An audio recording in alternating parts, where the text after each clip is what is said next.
Hello there, everybody, and today I'm here to talk about Invincible Season 3. So sorry I put off this review. I don't know why it took so long to review Season 3, but I'm here to talk about it now, and with Season 4 coming out this spring of 2026, let's talk about this season. So, the last season was pretty intense. Mark killed somebody for the first time, and now it somewhat catches up to him this season as it becomes a darker turn this season. A lot of people say the animation looks bad this season. I'm not sure why. It always looked the same to me. I know it doesn't look like a bunch of other bigger quality animations, but I don't mind the animation. But this season is like still bloody as ever, and there's just a lot of good character development with the characters. I think I like this season a lot better than season 2, but season 1's definitely the best one for sure. But this time, things take a turn when Mark starts to become more aggressive. When he is confronted with his friends getting in danger once they get captured by the dude who's like, I forget his name, but he's like the political villain. But he captures Mark's friends while Mark is anxious to tell Eve after seeing the future her. He basically has feelings for Eve and he wants to confess to her, and he does at her treehouse. But she's even nervous because she's going to college. But they decide to get together, and because why not? They're superheroes. And they actually really work well as a couple, and they have to team up against the villain. And things take a darker turn once Cecil sends the gross-looking robot dudes that eat people alive, as shown on this poster. He sends those people to rescue everybody that's been captured. And it pisses Mark off, and he confronts Cecil about it. And Cecil decides that he is no longer going to work with Mark because he feels he's becoming too much like Omni-Man. But Mark is not convinced about this at all. And we actually do learn about Cecil's backstory, which I thought was nice. He's got, we know why he has a scar now, because he tried to infiltrate a facility on a secret mission, but after it goes wrong, the chemicals that came out attacked him, but he was patched up back together barely, and that's the reason why he is the way he is. And he basically is cold to everybody. He's basically a mixture of Nick Fury and Amanda Waller. He basically just kills without any hesitation, really.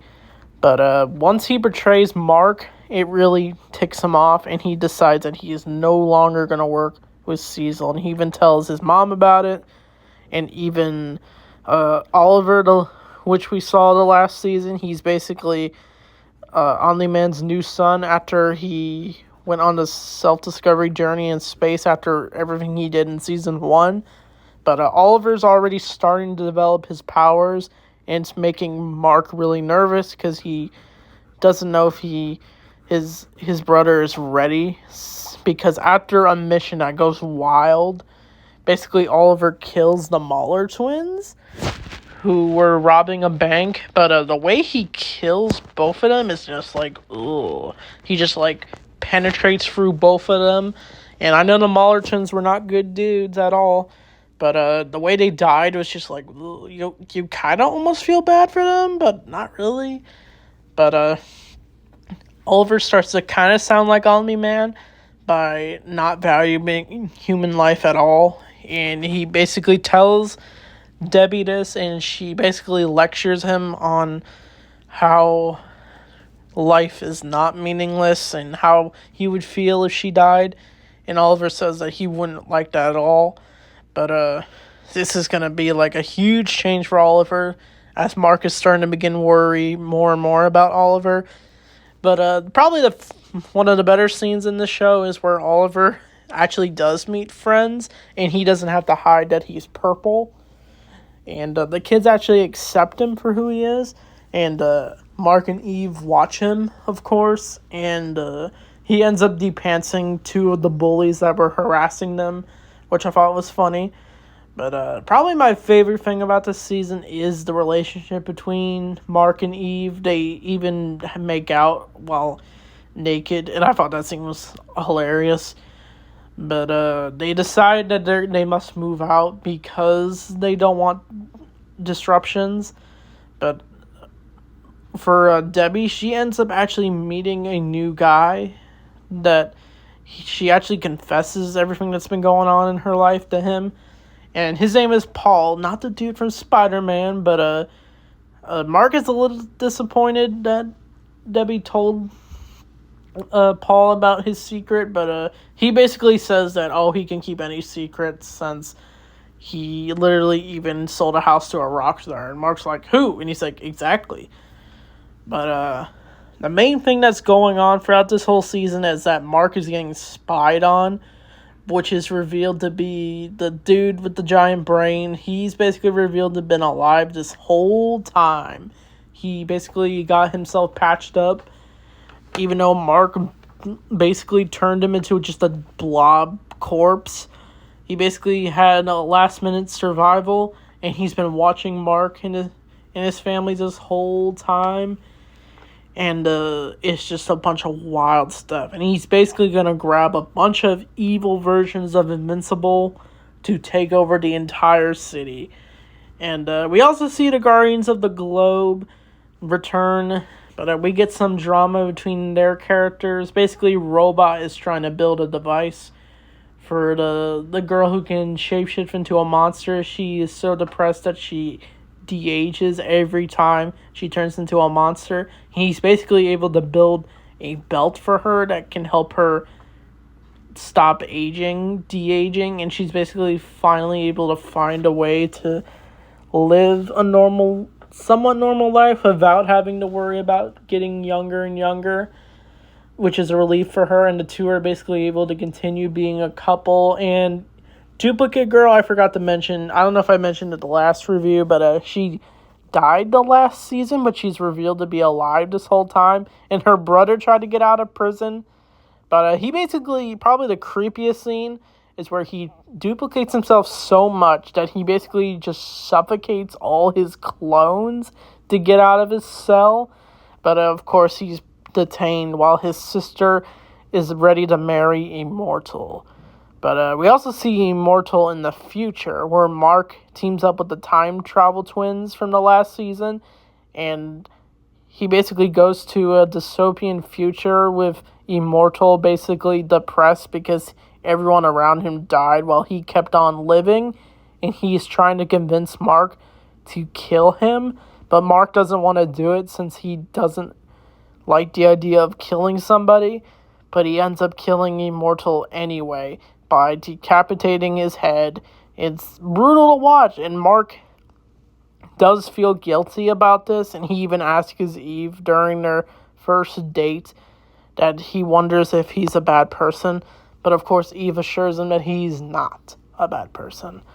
But I'm kind of jumping a bit, but one probably most wild episode of this season is we meet Aaron Paul's character, which I was surprised that he was casted in this show. He basically plays a character named, I forget what it's called. It's called not Lamplighter, but he basically has the power to shoot lightning out of his whole body, and he's basically wanting revenge on Invincible for everything that has gone on from season 1, where he was a witness to the Chicago battle between Omni-Man and Invincible, and he basically wants revenge after his niece and sister died, and his name is Scott, but he wants revenge on Invincible, and he teams up with his wife to find a way to get his suit and get the attention of Invincible, but he's too busy hanging out with friends. But he ignores every time he says Invincible, and every time he does say it, it just shows the title card. But once Invincible does show up to fight him, after he fights the dude who can stretch and Eve, but they go to the memorial for whole Omni-Man versus Invincible. And you actually somewhat understand why he wants revenge since he lost so much, but he's going about it the wrong way. But he does finally meet Invincible when he pretends to kidnap his wife and child, and it's actually really messed up the way he does it. And once Invincible does show up, he basically tries to apologize to him and his wife, but she even spits on Mark. But because of his powers, he tries to fight Mark and electrocute him to death. And he basically just accidentally kills his wife and child. And the way you see their corpses, it's just like, oh, it's so depressing to watch. But once Mark tries to work things out with Scott, he just says that he hates Invincible even more and more. But I forgot to also mention Invincible also has a new costume, helped by his creator Art, who basically makes costumes. He's played by Mark Hamill, even better. He basically made a new costume for Omni-Man Kid. Oliver wanted to call himself that, but Mark said he can't call himself that because of his dad. But his costume actually does look super cool. I like the blue and black. I thought he was going to turn evil this season, but he doesn't. Even though he's against Cecil, and he thought he'd never work for him again. But once the evil marks come to the whole world, it becomes even crazier. All the evil marks basically take over the entire Earth and just destroy landmark after landmark. And a bunch of people get killed, and even his best friends are running away from the destruction going on. But basically, the dude with the giant brain is able to teleport all the evil marks after they nearly destroy everything. I forgot to also mention, we get the biggest sacrifice in this season, the character Rex. I don't know if I said if I was a fan of the character, but he actually has an arc this season where he develops a relationship with the shrinking girl, and they actually are getting along as a couple until the evil Invincibles show up, and he almost gets killed by Mark until he just digs into his flesh, and he just lights up his bones, his entire skull, and just blows himself up. It's a powerful sacrifice. Honestly, I didn't like to see Rex go since I didn't mind the character too much. But yeah, it was definitely sad to see Rex go. But all the evil marks, they actually seem super sadistic, and they all get teleported back until we get to the big final. This is probably the most intense of the show, in my opinion, where we see Mark go up against Conquest, who is one of the top elites for the Viltrumite Empire. And he's basically checking on Mark to see what destruction and chaos he's causing for the world, but he saw that he hasn't done any of that.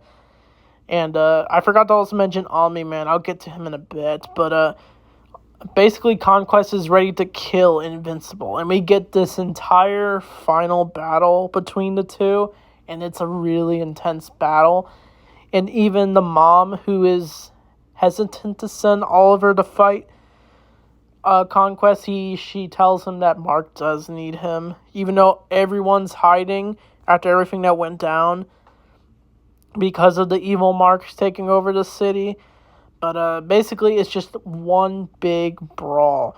I forgot to also mention Eve does get injured during the fight, and she gets her leg broken. But she basically decides to go help Mark anyway, even after she wakes up. But we do see Mark somewhat get along with Cecil. But probably the biggest moment, most quotable moment of this season is when Conquest, he ends up almost killing Eve during the fight when she decides to help, after she feels she can take out Conquest because of her powers. But it's basically not enough, as he basically just tears through her flesh, and she gets a disfigured face. And I was so worried for Eve, since I really like that character.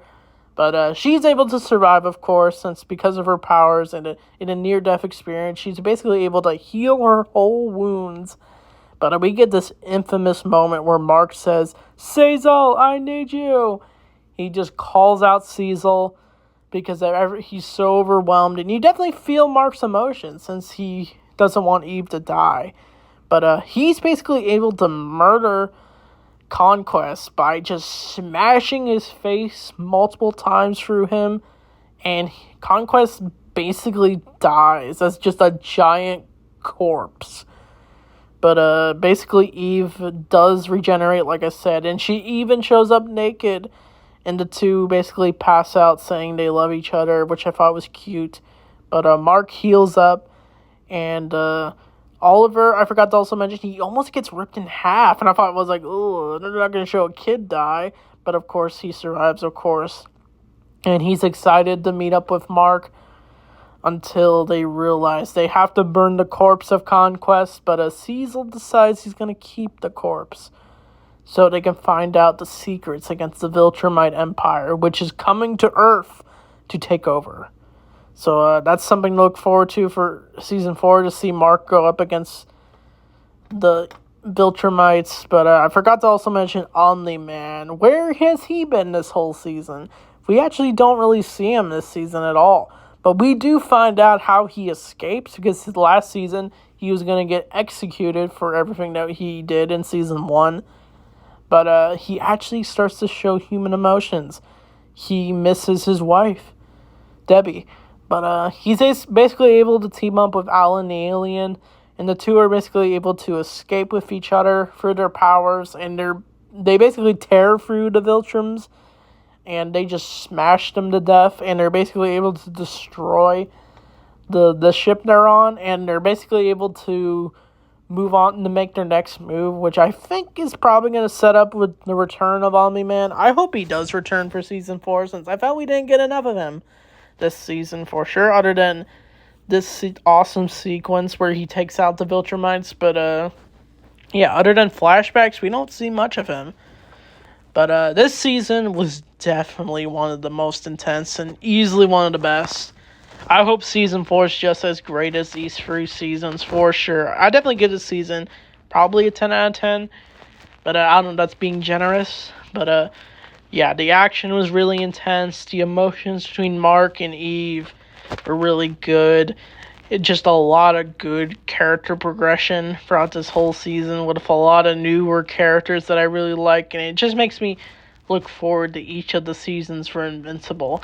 Even though The Boys is ending with Season 5, I don't know how long Invincible is going to go on. But whatever we get, I hope it's really good. But there's also an Adam Eve special. Maybe I'll review that in the future. So be on the lookout for that. So anyway, thanks for watching. I'll see you all next time.